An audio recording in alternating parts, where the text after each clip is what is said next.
Kak. English or Spanish? This is Indonesia, bro. Yang nggak lari, jelasin pengertian sumber belajar. Sumber belajar adalah istilah yang menggambarkan segala sesuatu yang digunakan dalam kegiatan belajar dan pembelajaran, baik di lingkungan formal maupun non-formal.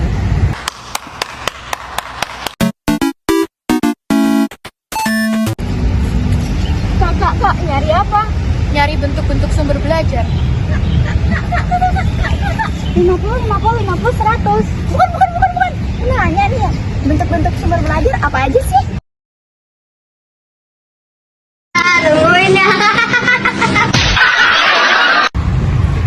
Bentuk sumber belajar itu ada 6. Yang pertama ada pesan. Pesan itu merupakan informasi yang ditransformasikan ke dalam bentuk ide dan fakta. Yang kedua ada orang. Orang itu bertindak sebagai penyampai pesan tersebut. Orang itu bisa berupa guru dan tutor. Selanjutnya yang ketiga itu ada bahan. Bahan itu merupakan alat yang digunakan untuk menyampaikan pesan. Bisa berupa alat ataupun orang. Selanjutnya yang keempat itu ada teknik. Teknik itu merupakan merupakan prosedur atau acuan yang digunakan untuk menyampaikan pesan. Selanjutnya yang kelima ada alat. Alat itu merupakan perangkat lunak, perangkat keras yang digunakan untuk menyampaikan pesan, seperti video tape dan proyektor. Selanjutnya yang terakhir itu ada lingkungan. Lingkungan itu merupakan lingkungan sekitar yang dimana itu ada pesan. Lingkungan itu bisa berupa lingkungan fisik, seperti perpustakaan dan gedung sekolah.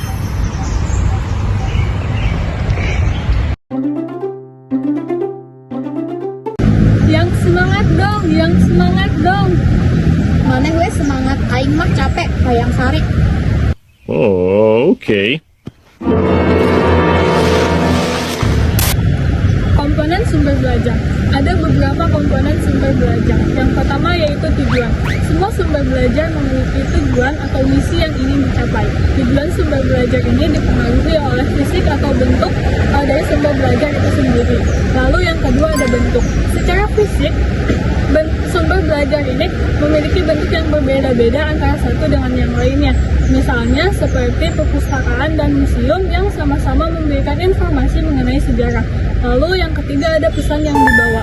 Semua sumber belajar selalu mengandung pesan-pesan yang dapat digunakan atau dimanfaatkan oleh penggunanya. Isi dari pesan tersebut harus sederhana, lengkap, jelas, dan mudah dipahami. Lalu yang terakhir ada tingkat kesulitan. Hal ini mencakup kepada keadaan fisik dan pesan sumber belajar. Sejauh mana kompleksitas perlu diketahui guna menentukan apakah sumber belajar tersebut masih dapat digunakan mengingat waktu dan biaya yang terbatas.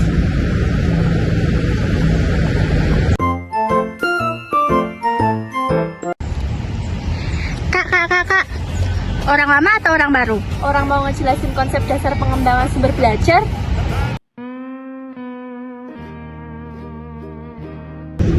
Jadi, pengembangan sumber belajar di satuan pendidikan didasarkan oleh beberapa hal. Yang pertama, perkembangan ilmu pengetahuan, teknologi, dan seni sangat cepat sehingga buku pelajaran tidak selalu dapat mengikuti perkembangan tersebut. Yang kedua, waktu tatap muka yang terbatas membuat pembelajaran tidak dapat mencangkup semua materi secara tuntas. Yang ketiga, setiap pembelajar memiliki gaya belajar yang berbeda serta sulit dipenuhi dalam kelas. Yang keempat, pembelajar perlu dilatih untuk mandiri dalam mencari dan mengolah informasi. Yang kelima, sumber belajar harus dimanfaatkan secara terintegrasi untuk efisiensi dan efektivitas pembelajaran. Dan yang keenam, pusat sumber belajar berperan dalam mengatasi masalah belajar dan mendorong pengajaran kreatif serta inovatif yang berfokus pada pembelajar.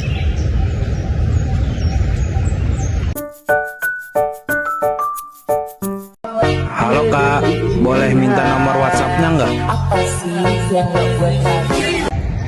Yang pertama, memfasilitasi kebutuhan belajar sesuai dengan gaya belajar pembelajar. Yang kedua, memberikan sumber belajar kepada siswa sesuai dengan karakteristik pribadi mereka.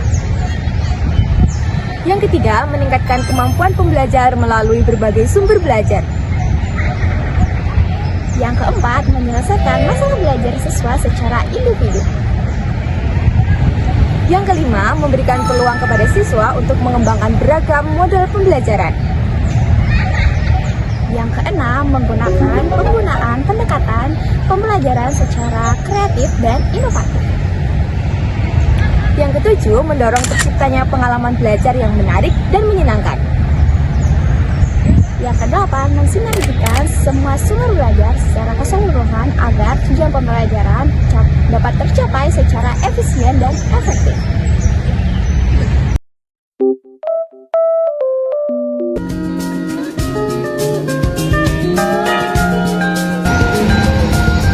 Ada berapa sih kategori komponen pengembangan sumber belajar? Jadi, komponen pengembangan sumber belajar itu ada 7. Yang pertama yaitu pesan. Pesan itu merupakan jenis yang harus bervariasi dan mencakup semua materi pembelajaran yang diperlukan guru dan siswa dalam lembaga pendidikan. Isi pesan itu harus bersifat akurat dan mutakhir. Yang kedua ada komponen orang. Komponen orang ini harus menguasai dalam bidangnya, berpengalaman, memberikan informasi secara komunikatif, dan meyakinkan serta memiliki kepribadian yang dapat diteladani. Yang ketiga ada bahan. Bahan yang digunakan ini harus bervariasi dalam bentuk cetak, non-cetak, audio maupun visual, dan harus bersifat praktis, serta harus memenuhi gaya belajar dari setiap siswa yang berbeda-beda. Kemudian yang keempat ada alat. Alat ini harus disesuaikan dengan kebutuhan dalam masing-masing mata pembelajaran dan keahlian. Harus mengikuti perkembangan ilmu pengetahuan, teknologi, dan juga seni. Serta harus efektif dan efisien dipergunakan untuk kegiatan belajar dan mengajar.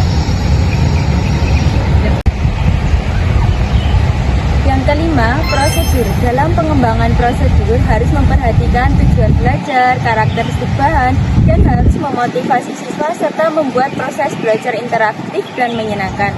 Yang keenam, lingkungan.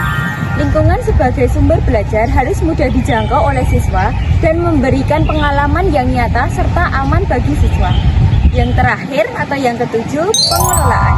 Dalam pengembangan pengelolaan harus memperhatikan perencanaan yang sistematis dan terpadu, melibatkan koordinasi dengan berbagai pihak, serta meningkatkan sumber belajar untuk semua mata pelajaran dengan memperhatikan pengadaan, perawatan yang memadai sesuai dengan keadaan dana. Don't get me wrong, I love myself, but I like me better when I'm with you. A few moments later.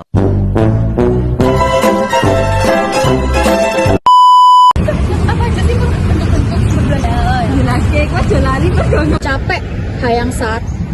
Wayu tuh.